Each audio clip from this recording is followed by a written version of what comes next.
वाकून पाहिले रांजणाच्या तळाशी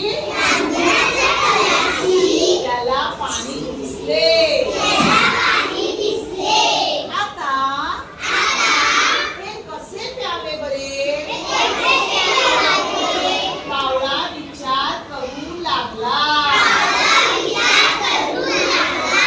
त्याला एक युक्ती सुचली. रांजणाच्या आजूबाजूला बरेच बारीक बारीक खडे पडलेले होते. कावळ्याने एक खडा चोचीत उचलला व तो रांजणात टाकला. दुसरा उचलला व रांजणात टाकला.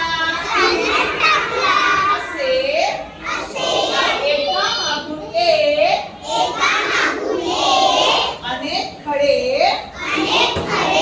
त्याने रांजणात टाकले. हळूहळू पाणी वर आले. पाणी काठाशी येताच कावळा पोटभर पाणी प्याला आणि आनंदाने उडत उडत निघाला.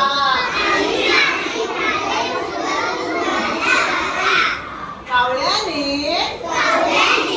आपल्या हुशारीने आणि मेहनतीने स्वतःला हवी ती गोष्ट